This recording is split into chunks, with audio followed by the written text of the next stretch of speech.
When I used to teach medical students at Tufts, I gave a lecture about this amazing new therapeutic called Ilacor B.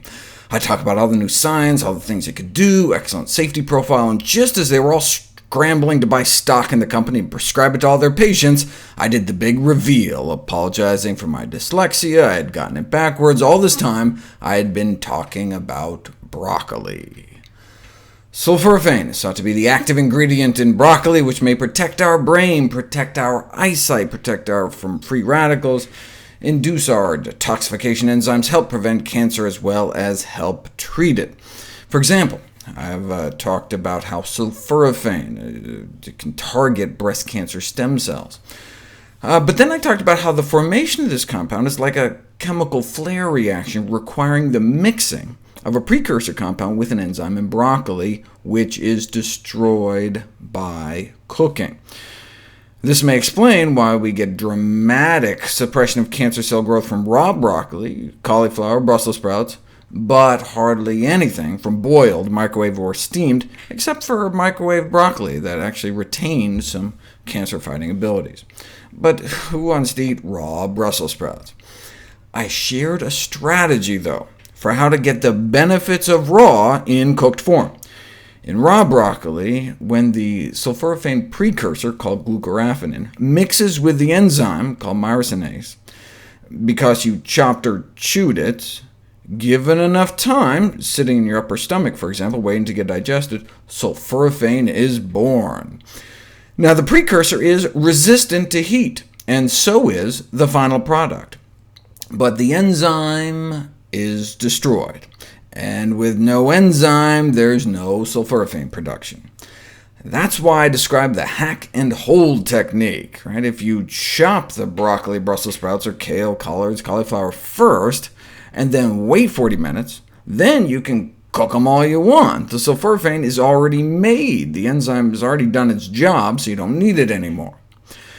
When most people make broccoli soup, for example, they're doing it wrong. Most people cook the broccoli first, then blend it. But now we know it should be done the exact opposite way. Blend it first, wait, then cook it. What if we're using frozen broccoli, though? Here's the amount of sulforaphane found in someone's body after they eat broccoli soup made from fresh broccoli. Hits their bloodstream within minutes. Here's after frozen. Commercially produced frozen broccoli lacks the ability to form sulforaphane because vegetables are blanched, flash-cooked, before they're frozen for the very purpose of deactivating enzymes. This prolongs shelf life in the frozen food section, but the enzyme is dead by the time you take it out of your freezer, so it doesn't matter how much you chop it or how long you wait, no sulforaphane has got to be made. This may be why fresh kale suppresses cancer cell growth up to 10 times more than frozen. The frozen is still packed with the precursor. Remember, that's heat-resistant.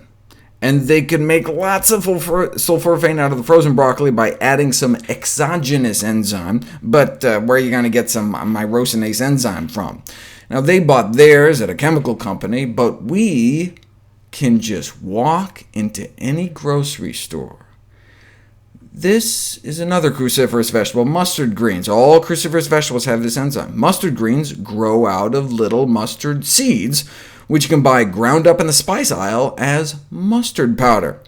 So if you sprinkled some mustard powder on your cooked frozen broccoli, would it start churning out sulforaphane? We didn't know until now.